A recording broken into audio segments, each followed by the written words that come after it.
하나님의 일하심과 구원의 의외성에 대해서 우리가 함께 하나님 말씀을 나누도록 하겠습니다.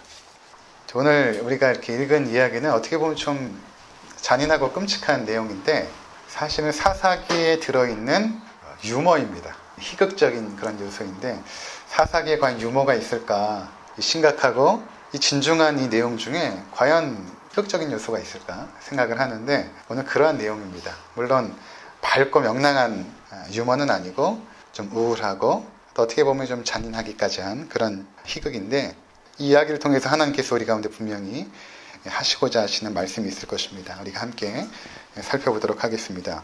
두 번째 사사죠. 지난 시간에 온니엘에 대해서 살펴보았고 오늘은 에훗입니다. 에훗을 통하여 하나님께서 이스라엘을 어떻게 구원하시는가, 그리고 그 구원의 사건을 통해서 보여주시는 그 하나님의 그 의외성, 이것을 오늘 우리가 집중적으로 살펴보게 될 것입니다. 상황은 이렇습니다. 12절을 한번 보시면 이스라엘 자손이 또 여호와의 목전에 악을 행하니라. 그냥 우리가 읽을 때는 이스라엘 백성이 또 하나님 앞에서 범죄했구나, 그들이 하나님을 떠나 우상을 숭배하고 가나안의 문화에 동화되어져 갔구나, 이렇게 생각하기 쉽지만 이 또라는 단어가 지금부터 시작이 됩니다. 이전까지는 이스라엘 백성이 여호와의 목전에 악을 행하니라 이렇게 했지만 앞으로 에훗부터 시작되는 그 모든 사사의 이야기의 그 첫 부분은 뭘로 시작되냐면 하나님의 백성 이스라엘이 또 여호와의 목전에 악을 행하니라. 4장 1절에도 보면 에훗이 죽으니 이스라엘 자손이 또 여호와의 목전에 악을 행하매, 6장 1절에도 이스라엘 자손이 또 여호와의 목전에 악을 행하였으므로, 10장 6절에 이스라엘 자손이 다시 여호와의 목전에 악을 행하여, 13장 1절 이스라엘 자손이 다시 여호와의 목전에 악을 행하였으므로, 이렇게 이제 말씀을 하고 있습니다. 이것이 과연 우리 가운데 의미하는 것이 무엇일까요? 이스라엘 백성이 또 악을 행하고 다시 악을 행하고, 그것은 하나님의 백성 이스라엘이 하나님의 은혜와 사랑을 받은 그분의 백성이 되었음에도 불구하고 그들은 본성적으로 부패한 자들이었음을 의미하는 것입니다. 그래서 어떤 의미가 있냐면 그들 스스로의 노력과 의지를 통해서 결코 구원에 이를 수 없는 머리끝에서부터 발끝까지 완전히 타락한 그러한 자들임을 의미하는 것입니다. 이것이 바로 오늘 본문의 배경인 것입니다. 완전히 타락해버린 그의 백성. 그것이 구약에서는 이스라엘이지만 신약으로 넘어오면 교회입니다. 성도들입니다. 그러니까 우리가 하나님의 구원받은 백성이 되었지만 우리의 존재 자체도 세상 사람들과 다르지 않습니다. 타락한, 그것도 머리끝에서부터 발끝까지 전적으로 타락한 존재라는 것입니다. 그들을 하나님께서 과연 어떻게 하실 것인가? 그들을 버리실 것인가? 아니면 구원해 내실 것인가? 그리고 구원한다면 과연 어떻게 구원을 하실 것인가? 이것이 오늘 본문 가운데서 우리가 발견해야 될 아주 중요한 내용인 것입니다.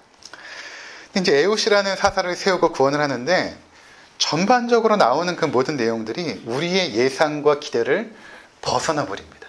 그래서 이게 참 재미있어요.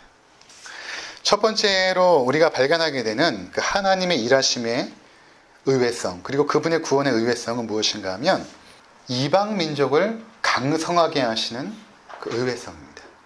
12절부터 14절을 한번 함께 보시기 바랍니다. 여호와께서부터 함께 읽도록 하겠습니다. 여호와께서 모압 왕 에글론을 강성하게 하사 그들을 대적하게 하심에 에글론이 암몬과 아말렉 자손들을 모아가지고 와서 이스라엘을 쳐서 종려나무 성읍을 점령한지라. 이에 이스라엘 자손이 모압 왕 에글론을 18해 동안 섬기니라. 모압 족속은 상당히 약한 족속입니다. 그러니까 아브라함의 조카 롯의 후손들인데 그들은 이스라엘을 굉장히 두려워했던 아주 미약한 족속인데 하나님께서 그들을 강성하게 하시는 것입니다. 근데 그들이 강성하게 되었어도 이스라엘을 대적할 만큼은 되지 않았던 것 같아요. 그래서 그들이 암몬과 아말렉 자손들과 연합하여서 이스라엘을 쳐들어 들어옵니다. 그리고 그들을 압제하게 됩니다. 18년 동안 그렇게 압제를 시작하게 되는 것입니다. 여기 보니까 이스라엘을 쳐서 종려나무 성읍을 점령한지라. 종려나무 성읍은 여리고거든요. 여리고가 이스라엘에게 주는 그 상징적인 의미는 대단합니다. 왜냐하면 이스라엘이 요단강을 건너서 가나안 땅에 들어왔을 때 첫 번째로 점령한 곳이 여리고거든요. 그 여리고를 점령할 때 하나님의 놀라운 은혜와 그 권능이 대단했습니다. 근데 그것을 점령당한 것입니다. 이것은 무슨 의미냐면 이스라엘 백성들이 그 약하고 그 초라한 모압으로부터 굴욕과 수치를 당하게 되었다는 것입니다.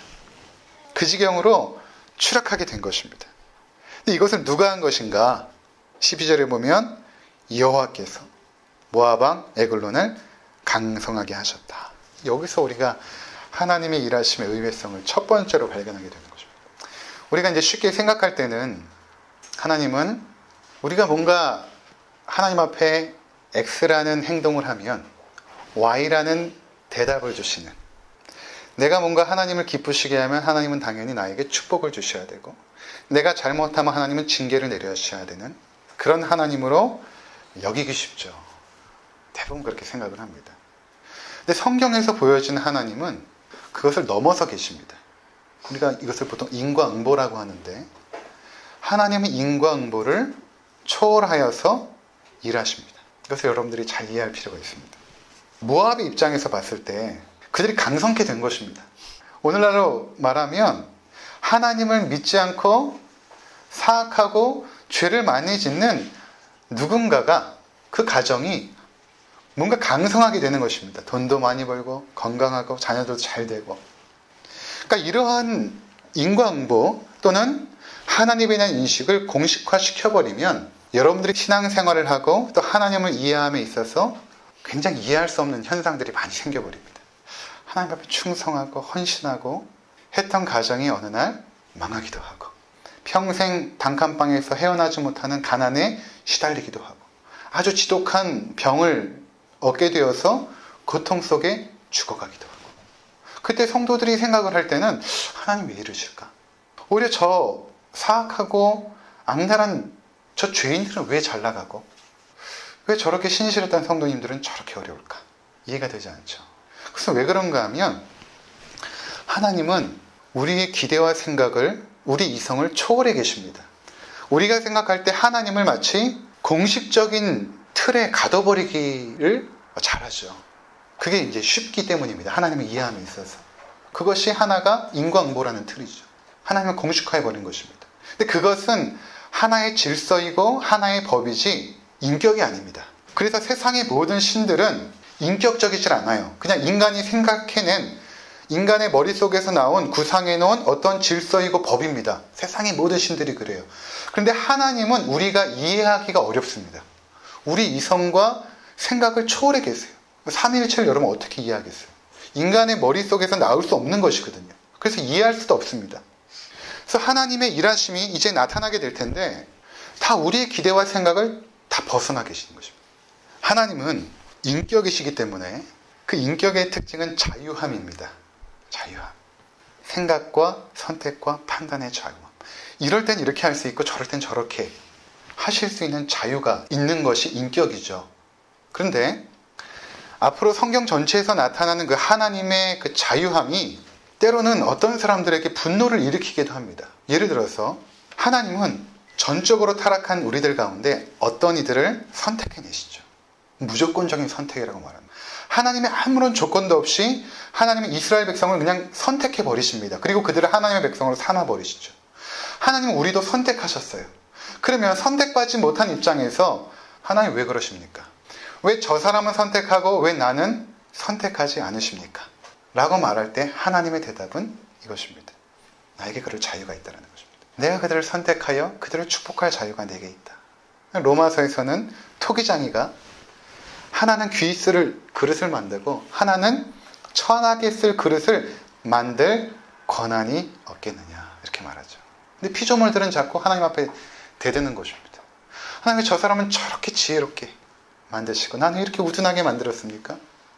하나님 저 사람은 저렇게 장미꽃처럼 아름답게 창조하시고 나는 왜 들에 짓밟히는 풀처럼 이렇게 만드셨어요. 우리가 항의할 수가 없습니다. 그것은 하나님의 인격적인 자유인 것이죠. 두 번째는 그렇게 하나님께서 이스라엘을 구원하시는데 그 선택한 구원자도 상당히 의외적인 인물입니다. 15절에 보면 이스라엘 자손이 여호와께 부르짖음에 여호와께서 그들을 위하여 한 구원자를 세우셨으니 그는 곧 베냐민 사람 게라의 아들 왼손잡이 에우시라. 그들이 부르짖으니까 구원자를 세우십니다. 자, 여기서 사사를 세웠다라고 안 하고 구원자를 세웠다라는 것이 중요합니다. 뭔가를 우리 가운데 가르쳐주고 싶은 거예요. 너희를 위하여 내가 구원자를 세울 때 네 인격적인 좌우함이 어떻게 너희 가운데 역사할 것을 미리 보여주시는 내용이거든요. 그런데 그 선택받은 그 구원자가 왼손잡이였다 이렇게 말하는 것입니다. 지금도 마찬가지지만 오른손잡이의 분화 아닙니까? 성경에서 오른손은 어떤 의미가 있냐면 오른편이라는 것은 권위와 힘과 능력, 존귀함을 상징합니다. 예수님께서 하늘 보좌 우편에 앉아 계시고 우리를 구원하실 때 하나님의 오른손으로 구원하지 않습니까? 그러니까 왼편이라는 것은 완전히 비주류인 것입니다. 비주류고 뭔가 길에서 이탈해버린 의외성을 말하는 것입니다. 그가 왼손잡이이기보다는 원문에 가깝게 해석을 하면 오른손에 장애가 있다는 것입니다. 그러니까 오른손에 장애가 있기 때문에 그럼 왼손을 잘 쓰는 사람인가? 그것이 아니라 전혀 손을 못 쓰는 사람이라는 의미가 되는 것입니다. 오른손을 못 쓰기 때문에 전혀 손을 쓸 수 없는 사람이 되어버리는 것입니다. 근데 하나님께서 그를 선택하세요. 그를 통해서 어떻게 구원을 이루실 것인가? 자, 그가 조공을 바치러 정기적으로 모압에 간 것 같아요. 모압 왕 에글론에게 이스라엘의 곡물을 모아가지고 이제 가게 되는 역할을 그가 담당합니다. 왜 에훗이 담당했을까요? 그러니까 장애가 있으니까 전혀 위협적인 인물이 되지 못했던 것입니다. 그러니까 그가 이제 사신들과 함께 그 일을 맡게 되어서 모압 땅에 가서 왕 앞에 가 조공을 바치고 돌아오게 되는 것입니다. 근데 그가 이제 돌아오는 길에 돌 뜨는 곳이라고 이제 말하는데, 이제 길갈 근처 돌을 뜬다라는 돌을 조각한다는 거 아닙니까? 그러니까 신전상을 만드는 곳이었습니다. 그곳에 신전이 있겠죠. 그가 그 신전 만드는 곳에서 홀로 돌아옵니다. 나머지 사신들은 다 돌아가고 그가 홀로 이제 모압 왕 에글론을 만나러 갑니다. 근데 이미 그는 어떤 준비를 했냐면 이 오른편 옷 속에다가 약 30에서 45cm 정도 되는, 이 정도 되는 그 양날이 이제 칼을 준비한 것입니다. 아주 날카로운 칼을 이 오른편에 준비한 것입니다. 그럼 오른편에 준비했을까요? 왼손 잡으니까 당연히 그랬을 텐데, 그가 늘 왕궁에 들어갈 때 검열을 받지 않겠습니까? 혹시 무기가 있나? 근데 대부분 경호원들이 검열을 할 때 칼을 왼쪽에서 뽑으니까 이제 왼쪽만 보겠죠. 이렇게 왼쪽만. 오른손으로 이제 왼쪽 다리 이렇게 살피겠죠. 이제 익숙히 알았던 것입니다. 그러니까 당연히 이쪽은 검열하지 않을 것이다. 그리고 자기는 장애가 있기 때문에 아마 사람들이 조금은 모자란 사람 취급을 했던 것 같아요. 검열을 안 한 것이죠. 그래서 이쪽에다가 숨겨가지고 들어갑니다. 들어가서 이렇게 말하죠. 내가 왕에게 아주 중요하고 비밀스러운 말을 전할 것이 있습니다. 이렇게 이제 말을 합니다. 근데 성경에서 그 왕을 어떻게 표현하냐면 에글론 왕인데 17절에 보면 매우 비둔한 자였더라. 희극적인 표현들입니다. 매우 비둔하다. 이제 비둔하다라는 것은 원어의 의미를 보면 양이나 염소 아주 잘 익은 통통해가지고 재물을 드리기에 아주 좋은 그런 재물을 칭할 때에 비둔하다라는 단어를 사용했거든요. 그러니까 그 왕이 마치 아주 잡아서 재물로 드리기에 아주 적당하고 아주 알맞게 그렇게 뚱뚱한, 우리말로 표현하면 뚱땡인 거죠. 돼지 같은 왕. 이런 표현인 것입니다. 그런 자였던 것입니다. 그에게 이제 찾아가가지고 내가 당신에게 전할 말이 있습니다. 이 말이라는 단어도 이 다발이라는 언어인데 이것은 일이라는 단어로도 해석이 되고 말씀이라는 단어로도 해석이 되고 물건이라는 단어로도 해석이 되는 그러한 복합적인 의미를 담은 단어인데, 그러니까 왕이 그 얘기를 딱 들으니까 신전에서 왔단 말이에요. 에훗이. 그러니까 뭔가 신전에서 신의 계시를 받고 왔을 것이다 라고 생각을 했을 수도 있고, 또 하나는 나에게 몰래 줄 뇌물이 있겠거니 라고 기대를 한 것입니다. 그래서 에훗이 이제 경호원들을 다 물리쳐 달라, 조용히 할 말이 있으니까. 그래서 다 좌우를 물리고 왕의 접견실로 에훗과 함께 가게 됩니다. 단 둘만 남게 된 것입니다. 20절에 보니까 에훗이 그에게로 들어가니 왕은 서늘한 다락방에 홀로 앉아있는 중이라. 에훗이 이르되 내가 하나님의 명령을 받들어 왕에게 아뢰 일이 있나이다. 일이라는 단어, 다발이라는 단어 제가 설명을 드렸습니다. 그렇게 하니까 왕이 좌석에서 일어나니, 그러니까 그 뚱한 몸을 좌석에서 일으켜가지고 엉큼엉큼 그에게 다가오지 않았겠습니까? 대체 무슨 이야기를 할 것인가? 또는 나에게 무슨 좋은 거를 줄 것인가? 그에게 다가갑니다. 그때 에훗이 아주 신속하게 오른쪽 허벅지에서 칼을 빼어서 아주 힘있게 그를 찔러 죽여버립니다.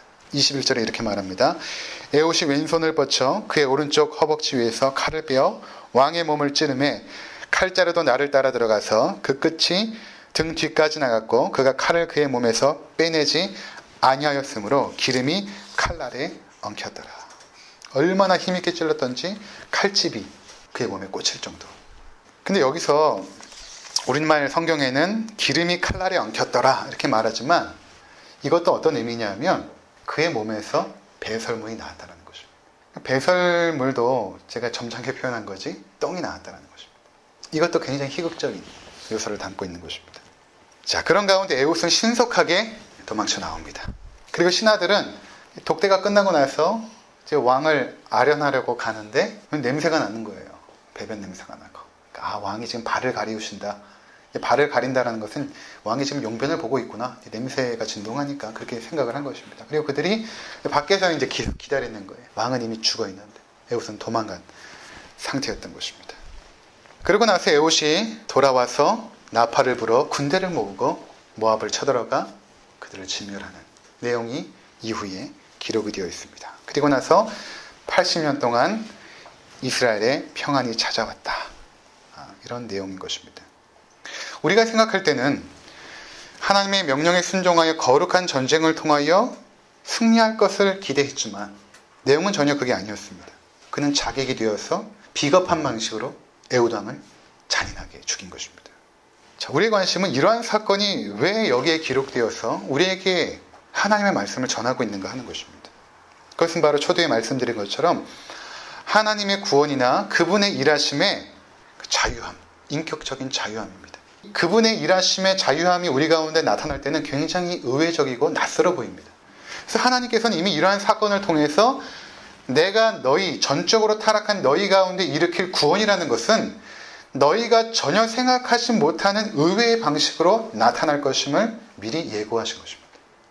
뿐만 아니라 하나님께서 우리의 삶을 인도하실 때도, 그분의 구원뿐만 아니라 우리의 삶을 인도하실 때도 전혀 우리의 생각과 기대를 넘어서서 그분께서 일하십니다. 이 사건 이후에 이스라엘의 배역은 계속됩니다. 그들은 하나님을 버렸고 가나안의 신들을 섬겼고 가나안 사람들의 삶에 동화되어져 갔습니다. 하나님의 백성의 거룩함을 잃어버리고 세상 사람과 같은 삶의 목적과 방식으로 살아갔습니다. 그리고 하나님은 그들을 또한 징계하세요. 하나님이 이방 민족을 강성하게 하십니다. 그리고 이스라엘은 계속해서 침략과 압제의 역사를 반복하게 됩니다. 한때 다윗 왕 때는 태평성대를 누리기도 하였지만 그것도 잠시뿐이고 바벨론에 의해서 압제를 받고 해방되는가 싶더니 나중에는 로마에 의해서 압제를 받게 됩니다. 그러면서 이스라엘 백성들이 마음 가운데 꿈꾸는 소망이 있었습니다. 이제 좀 구원자가 와서 우리를 구원해 주었습니다. 다윗 왕처럼 능력과 권세와 지혜를 가지고 우리를 다스리는 그 구원자, 그 왕이 제발 좀 나타났으면 하는 소망이 있었던 것입니다. 그런데 하나님께서 인류를 위하여 준비하신 그 구원자는 전혀 의외였던 것입니다. 사람들의 보기에 흠모할 만한 모양이 아니었습니다. 외모뿐만 아니라 그의 출생이나 그의 배경, 그의 직업, 그 모든 것이 구원자로서는 적합한 것이 하나도 없었습니다. 그래서 아무도 그를 귀하게 여기지 않았습니다. 이사야 선지자는 그 구원자에 대해서 이미 우리 가운데 이렇게 예언하였습니다. 이사야 53장 2절에서 3절을 보면 그는 주 앞에서 자라나기를 연한 순 같고 마른 땅에서 나온 뿌리 같아서 고운 모양도 없고 풍채도 없은즉 우리의 보기에 흠모할 만한 아름다운 것이 없도다. 그는 멸시를 받아 사람들에게 버림받았으며 강고를 많이 겪었으며 질고를 아는 자라. 마치 사람들이 그에게서 얼굴을 가리는 것 같이 멸시를 당하였고 우리도 그를 귀히 여기지 아니하였도다. 하나님께서 예비하신 구원자는 우리의 생각과 기대와는 완전히 달랐던 것입니다. 그리고 그분께서 이루신 구원의 방식도 전혀 달랐던 것입니다. 그래서 그것이 우리에게 다가왔을 때는 사람들에게는 미련하고 조롱거리가 되었던 것입니다. 우리에게 찾아오신 구원자 예수 그리스도가 바로 그랬던 것입니다. 그분께서 십자가 이루신 구원도 우리가 전혀 이해할 수 없는 방식이었던 것입니다.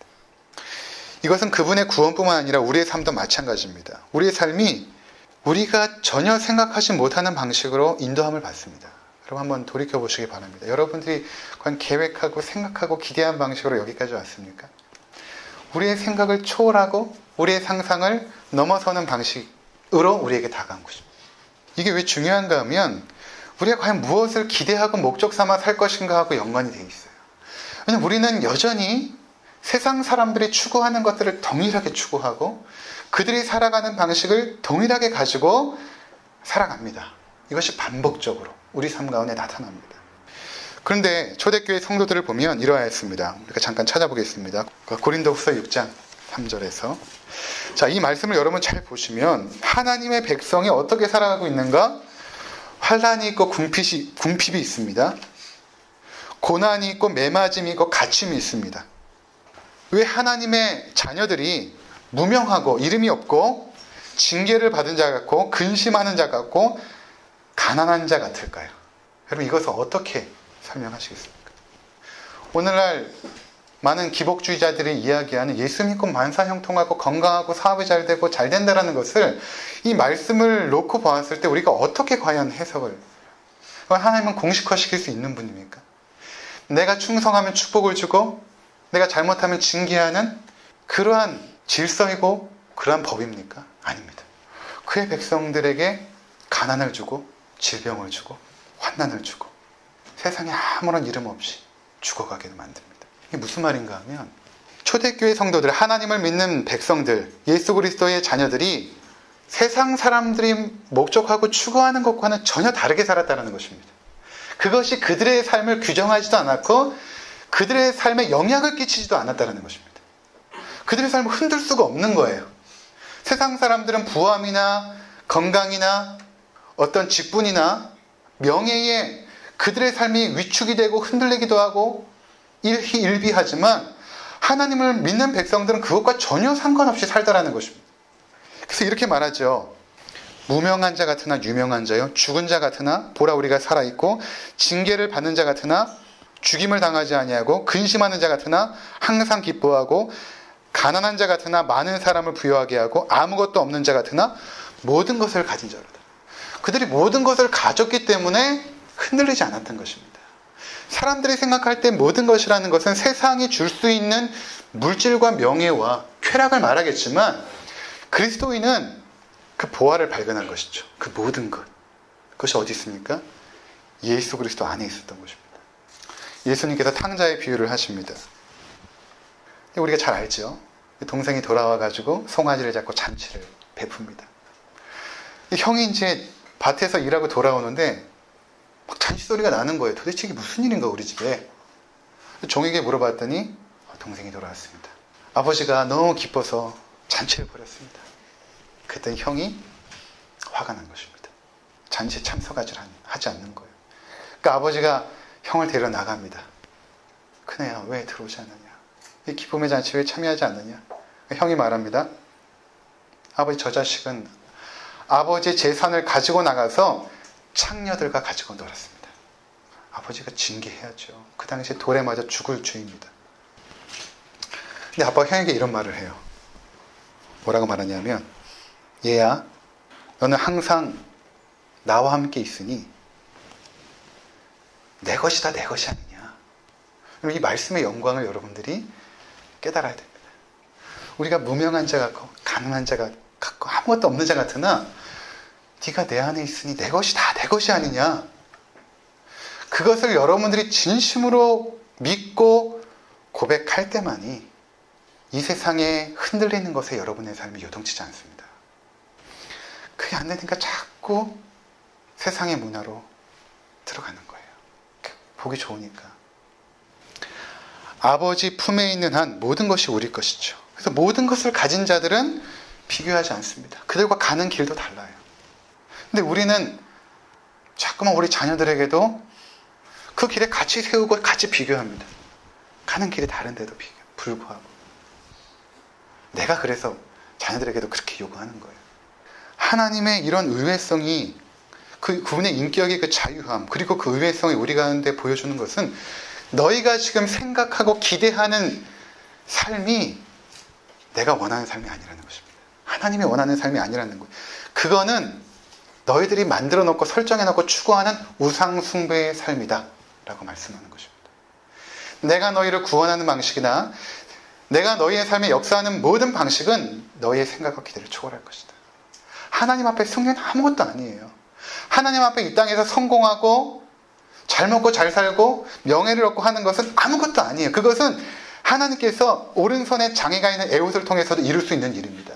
맨 마지막 구절이 무엇입니까? 삼가라는 사사가 막대기 하나로 600명을 쳐 무찌르죠. 이게 왜 여기에 갑자기 들어가 있는 것입니까? 한 구절로 끝나버려요. 하나님은 막대기 하나라도 그렇게 승리할 수 있는 분이라는 것입니다. 그것은 너희의 삶에서 중요하지도 않고 아무것도 아니다. 근데 우리는 자꾸만 그것을 얻으려고 노력하는 것입니다. 하나님께 아무것도 아니에요. 하나님께서 여러분을 부유하게 못하시겠습니까? 여러분에게 명예 하나 주지 못하겠습니까? 하나님의 관심이 아니라는 것입니다. 그래서 이렇게 말합니다. 항상 기뻐하라. 쉬지 말고 기도하라. 범사에 감사하라. 이것이 너희를 향한 하나님의 뜻이니라. 무슨 의미입니까? 이미 너희 안에 기쁨과 감사의 조건은 충분하다. 너희가 깨닫지 못하고 너희가 생각한 그 인생의 그 잣대로 너희의 감사와 기쁨의 것들을 바라보았기 때문에 없는 것이지. 이미 너희 안에는 기쁨과 감사의 조건이 충분하다. 왜?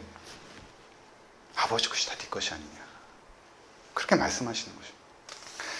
사랑하는 성도 여러분, 하나님께서 우리 삶에 일으키신 그 모든 일들에 대해서 이제 여러분들이 감사하시고 기뻐하셔야 됩니다. 그동안 불평했던 것들, 하나님 앞에 서운했던 것들, 원망했던 것들, 큰아들, 우리 하는 일입니다. 하나님이 이미 우리 가운데 충분하고도 풍성한 은혜를 내려주셨습니다.